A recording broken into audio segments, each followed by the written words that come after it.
everyone, I'm Rohma Theunissen, and welcome to Curated Conversations, the official podcast series of the Middle East's premier retail and consumer insights hub, Curated Middle East. Curated Conversations is a dynamic platform dedicated to bringing you insightful, high-value industry information that focuses specifically on the evolving landscape in the MENA region. Join us as we speak to some of the region's most prominent movers and shakers as they share their knowledge, experiences, and stories to help you navigate all of the changes we face in the industry today.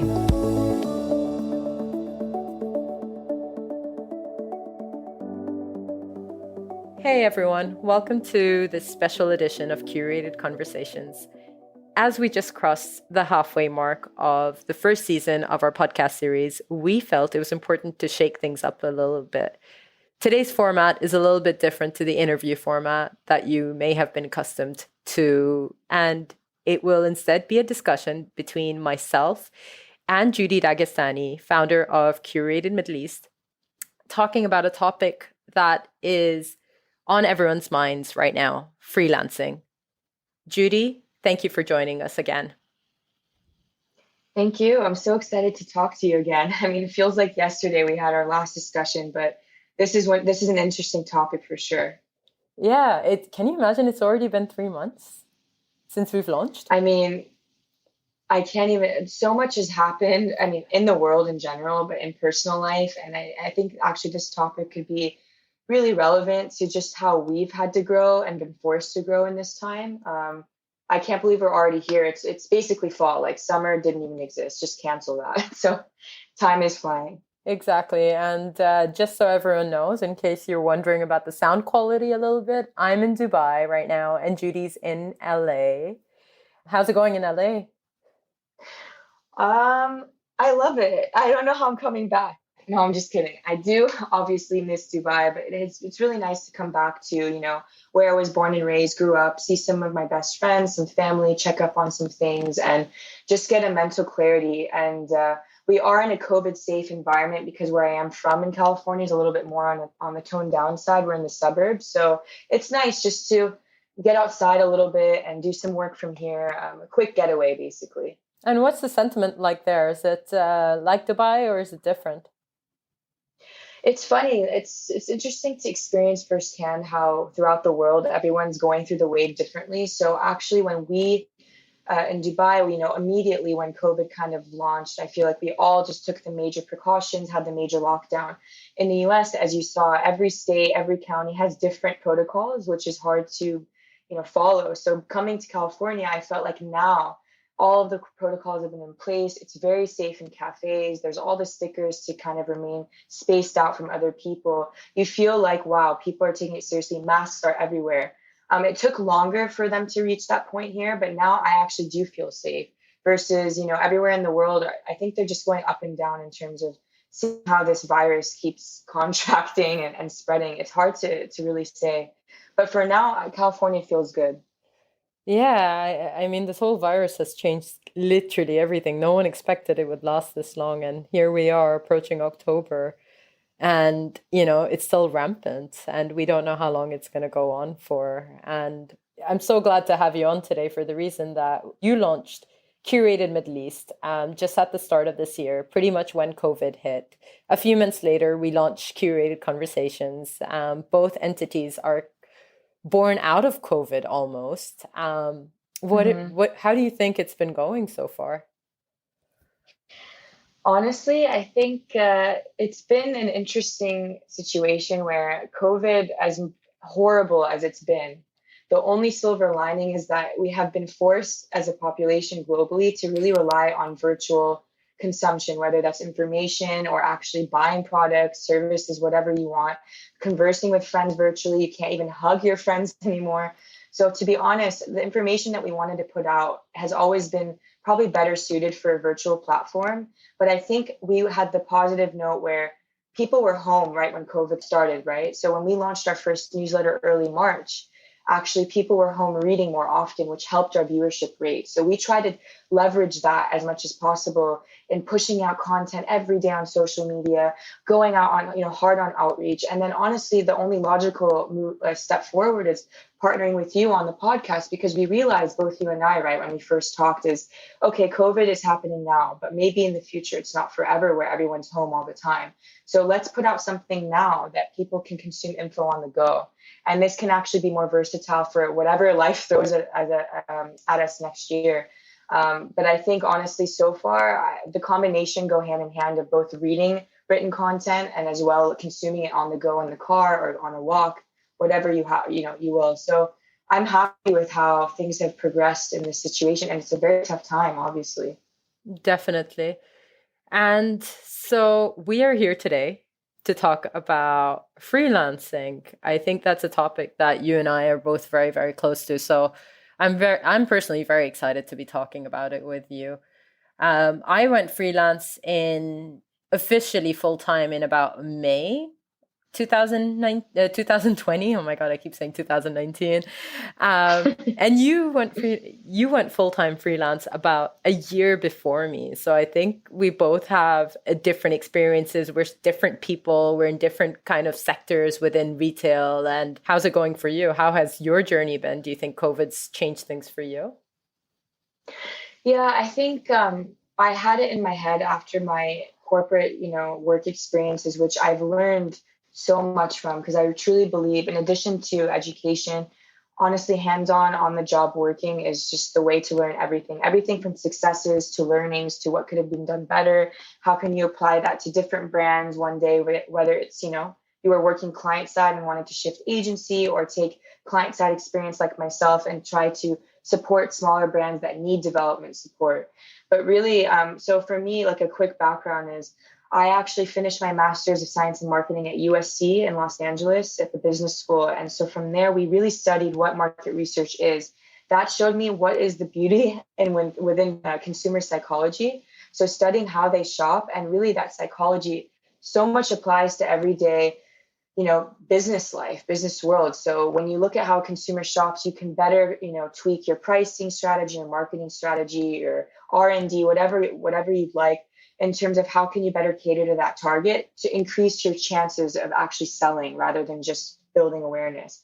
So that really sparked some excitement for me to actually start this consultancy. So I had a business plan in mind the minute I graduated, thinking, okay, in Dubai, we don't have something like this where there's an agency or consultancy that focuses on consumer psychology, really. So then I said, okay, you know what, let me park the idea. Let me get a little bit more work experience and more networking, as we'll touch on later, I'm sure, how important networking is in the Dubai bubble, especially. But generally, then I launched LFHM, which is my consultancy. So then from there, I actually got in touch with Holland Partners for Curated Middle East, because I always thought we need a central hub for kind of like a regional business of fashion, the dream project, right? And there's nothing like it that's easily accessible and central. Thankfully, Holland Partners has some tools and resources and the clout and the credibility globally as such an established agency. So we kind of put two and two together, and I have a little bit more of the niche clients and the niche kind of experience with smaller designers, as well as they have the huge retail giants. And we put two and two together and say, let's support all of our clients. And it became this public platform that we provide on a daily basis. So the insights that you see are really both my powering and as well as Holland Partners putting strategy together and writing content, right? And then, of course, the podcast with you, Rohma, has been a great evolution, because your skills in terms of your experience firsthand, which I'm sure you'll go through, as well as your passion for podcasting, kind of gave Curated Middle East that extra push and complementary way to consume information. So I'm so happy that we started that together as well. No, definitely. And, for me, my journey's been a little bit different from yours. I mean, I did my master's back in 2012. Oh my God, I'm so old now.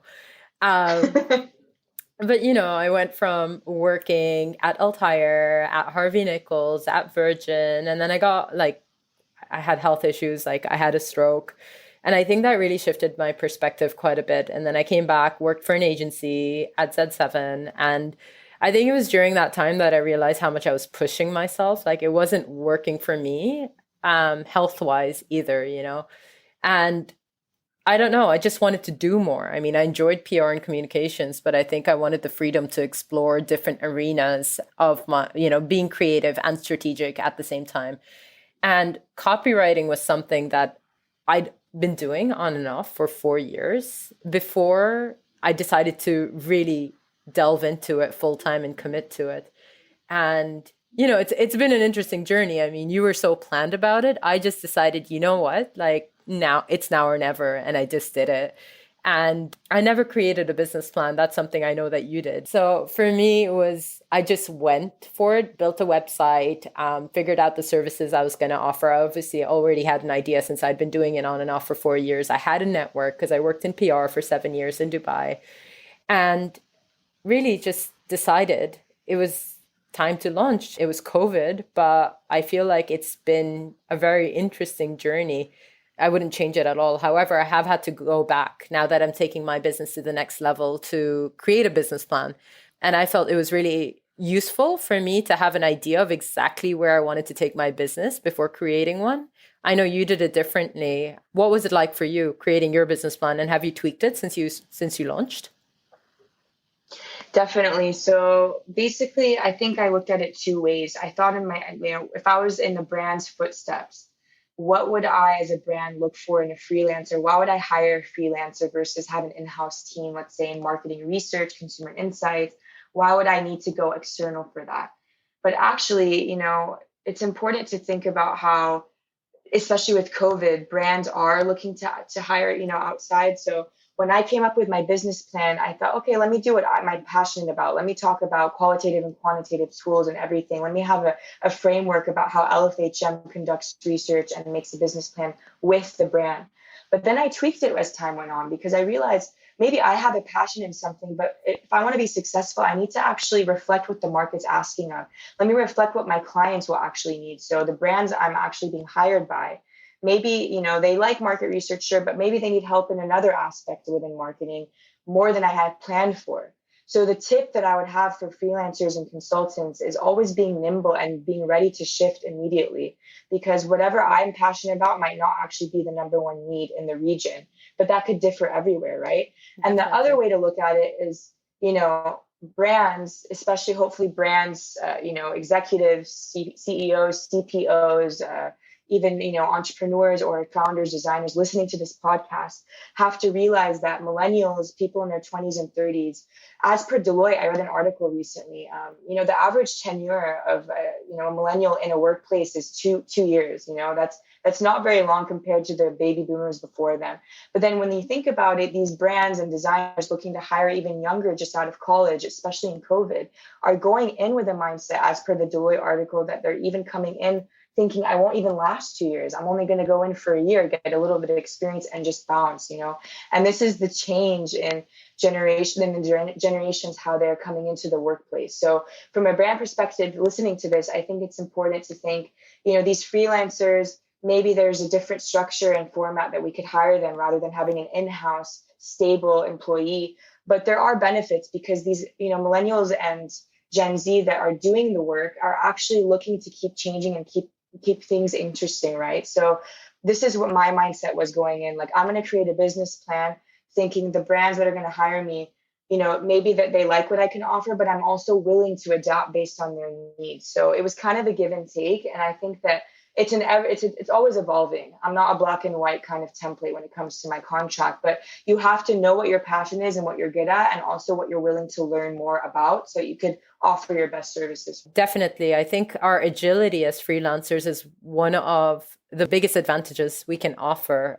I'm rethinking things all the time from a perspective of clients coming to me and asking for things and things that may not even be on the price list right now. And I have to figure out, all right, what is, how long does it take me to do this? Can I do it? And how long will it take to turn it around for the client? And I'm coming up with pricing constantly. And I think pricing is another topic that I have found personally to be quite challenging as a freelancer, because you don't have an idea of what the standard rate could be. I mean, it really varies. If you look at, say, copywriting, for example, which is what I do, it ranges from anywhere between $25 an hour all the way up to $500 an hour, depending on the capabilities and the experience and the expertise that you're looking at.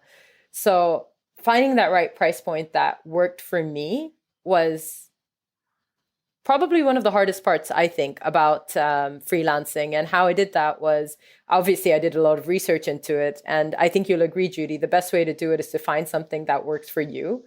Find out how much you would ideally like to make on a monthly basis, how many working hours you have in a month, and you have to keep, when I say working billable hours, that means not taking into account the admin work that goes into it or the research that goes into the work. It really is the billable hours, and finding a rate that you are happy with, but also that your client would be happy to pay. That's been my strategy in terms of pricing, and I think it's working pretty well. No, I agree. I think finding the perfect happy medium, because depending on who that client is it a friend? Is it, a stranger? Is it a new client for you, a new brand that you're not aware of? You're Is it a trying to get big to know brand or a them. small or a startup, Exactly. Yeah, and I think, and also the beginning of your freelance career, we all realize obviously that we're making the name for ourselves. So especially when I first launched, I was kind of more flexible to find that perfect rate, like seeing the brand's budget, but also realizing, okay, let me make one or two really successful projects so I can build that credibility before I kind of become really strict on my rates, right? So being logical, because if you're going to go in with this hard head saying, no, this is what my rates are, this is what I offer, you're going to forego a lot of clients. And I think you need that experience to be able to build that clout, and then have, the justification to say, okay, actually, I prefer to change up what I offer and how much my rates are. One of my pitching strategies that I've learned and I think has proved quite helpful is when I send in quotes, I sent in maybe two different price points, two different packages. Obviously, the packages have different scopes, but it enables the client to see what works for them. Definitely. I think giving clients the options of retainer versus project basis, and then showing a rate card, of course, like how do you calculate those hourly rates versus weekly rates, anything to justify, like, okay, this is how I work, this is why I kind of rate it at this value. It just helps them trust you, because as I know, one of the things we were discussing yesterday in our recap was really what are the most challenging aspects of freelance versus the most, beneficial, I would say, because of course there are two sides to the coin. But one of them is to really, when you first start out, to gain that trust, because who are you, right? You're not a credible agency yet. You're a one-man show most of the time. You're called a solopreneur, which I love this term, because the I world like is your that word. oyster. You can I've never heard that before. It's really Yeah, good. actually, I've been reading it in certain, I forgot which Instagram, like someone, a major entrepreneur in US, I forgot her name, but it came up and I was like, wow, solopreneur is actually the best way to look at it, because as a freelancer, you act as an agency or consultancy. Like, honestly, you do several things at once, you have several hats on. But what I noticed is, the challenge is, can you multitask several things on your own, or are you willing to delegate, maybe get part-time interns, or externally, look at Upworks or whatever other websites to help you find people that can support that project. But it's actually the most beneficial part of freelancing, I think. And this is when it comes down to a strong network, is can you get affiliate partners? For example, if I have a client, or every client that I hire, they want graphic design help.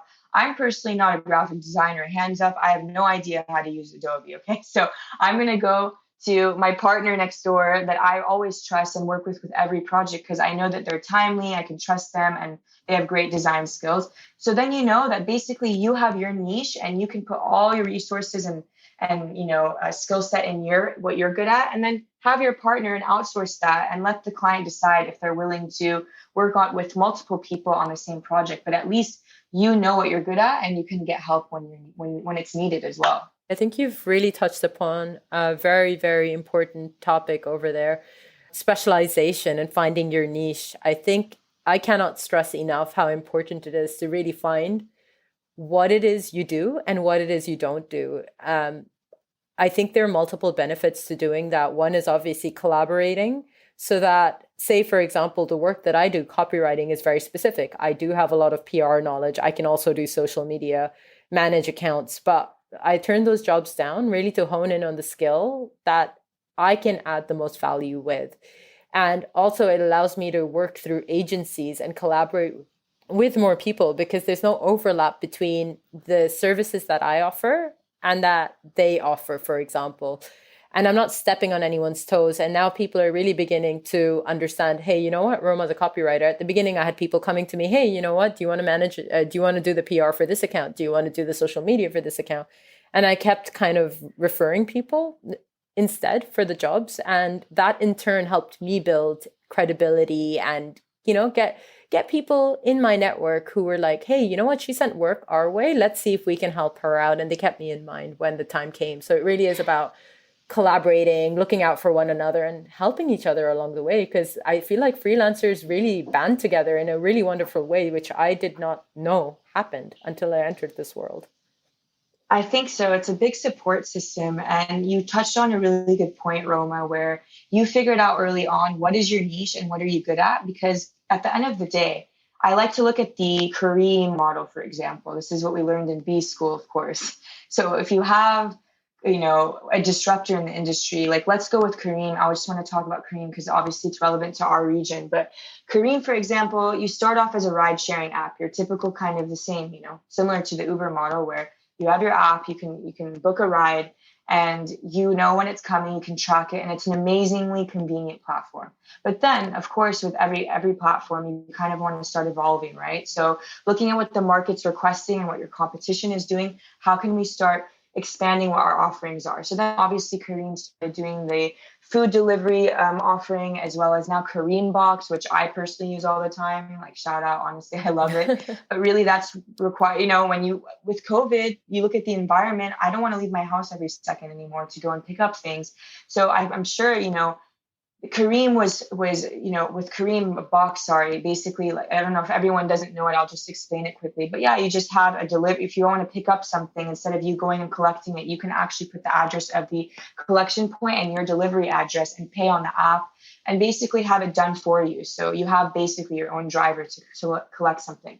So my point on this is like, just like freelancing, we realize what are we good at? What are we known for? Like, for example, Roma, you figured out your niche in the early on stages, strategic copywriting. I also figured out, okay, I'm the consumer insights market researcher guru, or I try to be, you know, I'm just so interested in it. You But are. I mean, you know, you've been very specific and consistent in the work that you've been doing. yeah. You see, you become known for something. And this is important, I think, because then only then when you build that credibility and people know you for that and the word of mouth happens in your network, you can start expanding. So then I started going, okay, let me touch a little bit in the PR, let me touch a little bit in the pricing, distribution strategy, and whatever. And you start building an entire strategy flow. And I think, Roma, you've been doing that as well. So obviously you started with your idea and then now podcasting you've expanded to. But at the end of the day, just like the Kareem model, you know how to expand without losing your touch and what you are known for. So it's a fine balance for sure. All right. So just conscious of the time now. So Judy, we're going to have to address the last bit of this episode, which is the good, the bad, and the unexpected of freelancing with rapid fire. Are you ready? Oh, I'm ready. Let's go. 1, 2, 3. All right. The good. The good is really building a variety of connections on a deeper level with different founders of different brands, which is something I didn't get to do in client-side marketing on one brand. Also, much more room for creativity, no hierarchies. You can kind of go out of the box with your strategy. And the third thing, flexibility of your schedule, of course, to kind of have a more well-balanced lifestyle when it comes to work and personal life. Yeah, so I've done the good. So now I'm going to interview you, Roma. Tell me the bad or the worst parts of being a freelancer that you've experienced so far. And go. Clients not paying on time. This is one thing that is something that you have to manage. You have to understand that different people have different time, payment schedules, and you kind of have to be flexible as you're the smaller entity here. Number 2 for me was, as much as I thought I would love working from home, I really missed human connection. So I had to rent an office to get that office vibe feel and build a routine for myself. And number 3, you kind of can be working all the time. I know that because it's my own business, I find myself working late into the night or on the weekend. So you really have to be able to know when to say stop. 100%. And that's the hardest thing when you're so passionate, right? Sometimes you're like, no, but I actually want to do this. I can't sleep until I do this. So Definitely. you I need to mean, know your boundaries. we get emails from each other at like ungodly hours, isn't it? Okay, sorry. I have to tell your listeners your situation because Roma here likes to work at 2 a.m. That's that's her that's her forte. I for She one am wakes at up the at 4 opposite where I'm a.m. an early. Yeah, no, like five. Okay, give me more credit. 5:30, and I am working early because that's like my brain is on fire. And then starting 3 p.m. onwards, I'm like, okay, I'll work, but it's a bit slower. So I love the morning part of the day. So I'm getting emails like I wake up to like an email maybe 2 hours before for Roma. I'm like, all right, well, she emailed me. I can just go for it now. So there we go. It works out. We have some kind of partnership on that. Well, 24 hours of curated. That's how we do it. There you go. It works out. All right. Now, the final one. One thing that you were surprised by, the unexpected. Okay, so what I was surprised by was to actually expect the unexpected. This is what you have to put in your head when you become a freelancer. You expect to not know every day what's going to be thrown at you. Environmentally and in your personal work, with your clients, whatever happens, the world is your oyster, but it also could be a little intimidating. I want to give one quick example. I know we're short on time. But Eastwave is actually one of the other projects I'm working on with my two co-founders, Christian of BDC in Lebanon and Dana in LA. She's running the Fashion Collective platform. Basically, Eastwave is a virtual e-commerce pop-up shop supporting MENA designers. And not to go into too much detail, but we actually were going to launch this virtual pop-up in a physical space in the US. But of course, with COVID happening quickly within 1 week, we pivoted our entire structure to actually work with our partner Maison Orient e-commerce platform to take over her site, and we became virtual. So overall, this is just a quick example. How do you take what you have and work with it to make the most of it? So expect the unexpected. Nothing's going to go as planned, but you got to do what you got to do. Definitely. I love Eastwave. I think it's a phenomenal concept. Oh, thank you. Yeah, I know it's been a really, really great platform. Of course, we've evolved. It's our first season, but we've seen the positive reactions, especially with the Beirut situation, unfortunately, COVID. I mean, supporting designers in this time, it's being virtual is the best thing you can do because it's the least risk, it's the most reach, and it's just something that you could use a platform to tell their stories and really see how the designers have evolved during this time. So, I encourage people just to go read about them, something inspiring for me each day just to see how they've evolved. So it's interesting for sure. Absolutely.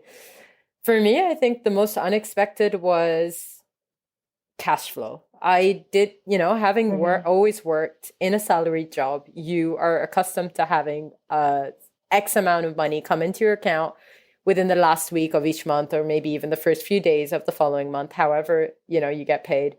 And that's taken away. And I didn't account for not being paid for almost 2 months, because once you sign a contract, then depending on when you complete it, following that, you submit your invoice, and it can take anywhere between 1 week to 2 months to get paid.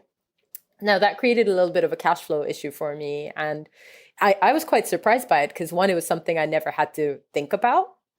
And although I'd signed all of these fantastic projects, I had, money coming in. It's just money that would come in weeks from now, maybe months from now. So what I had to do to mitigate that was start asking for a mobilization fee upfront. And initially, I was a little worried that people would say no if I asked for that they would change their mind about wanting to work with me. But people, especially given the economy, but I've noticed that is something that people are happy to do, so ask for that. Make sure if you are freelancing, ask for a mobilization fee, because that's easier for the client to do than to try and rush your full payment once you submit your final invoice. Definitely. I think just coming from a corporate background where you're used to a stable income, it's going to be hard for freelancers. Even if you have the cushioning and the savings to start your own business, you're still not going to be used to, wow, like my budget per month has changed because I don't have that stable income. So securing a deposit or some kind of confirmation, because the client can pull back any minute if you don't have any deposit. So that can at least cover you for a bit to invest in your research or project with them until you get paid, hopefully on time, or if not later. But you need something. I mean, especially now with this volatile time, it's harder for clients to actually pay you on time even. Like they are struggling, right? So finding that perfect balance where you understand their situation, but also cover your basis, which is number one. But I think a lot of people are very understanding. I mean, I read an article on Forbes that just came out a few months ago on freelancing that 90% of companies in the US work with freelancers. That's a huge percentage. That is pretty much all companies are familiar with how freelancers work and the problems that they face. So asking for that upfront is going to ease the pressure on you and on them later on. Because, if you work in-house, the budgets can easily get reallocated if they're sitting in the account. I agree. And I think to touch quickly on the benefits of freelancing in general, I mean, for brands to hire them, freelancers can be hired not on a retainer basis. It could be project basis on either like the freelancer has skill sets that your company doesn't and needs the support, or freelancers are actually just coming in on a temporary period of time to help the in-house employee with tasks that maybe they're understaffed at the moment. So literally an extra pair of hands. So we as freelancers actually have a lot of opportunity to play around. And as mentioned earlier, I think to diversify your income streams to cover our basis during this time. So not only focusing all of our offerings on one subject or bucket, but to save ourselves when we know that the economy is volatile, have at least, your strengths and what you offer in several routes so that whatever the demand is, you can actually make income in different ways. So you're versatile enough to help brands, to help companies, to help, entrepreneurs in different tasks. So this is actually a benefit of being a freelancer is you have options no matter what's going on. Definitely. And I love that you just said help. I think you need to absolutely think about helping whoever it is you're dealing with, even if, say, their budget's really small, but you have the time and you can do it. Try to accommodate them. If it doesn't take too much of a time, if it's not too out of your way, go, do that, go that extra mile for existing clients, for potential clients. Because what that does is gets you those referrals, and referrals are absolutely key in building your business. That's the best way to grow. I have had that happen to me where I've helped at the beginning when things were slow. I helped out a few emerging designers.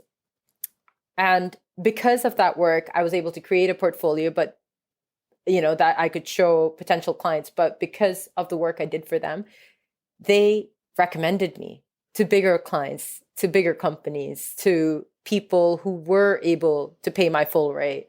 And, even now when I go in, if I have the time, I try to advise them and help the business as much as I can without, going out of my way. Like, obviously you need to value your time and make sure that you're not putting yourself out. But if you can help, and if you're willing to help whoever you come across, that will be the key to your success. 100%. I think being also another thing that is a really must have to be successful is to have emotional intelligence. So being understanding of your clients' needs and helping them, but like you said, to know your boundaries and also know what you're not able to offer. What are you not capable of? Honestly, like this is why you outsource, why you partner.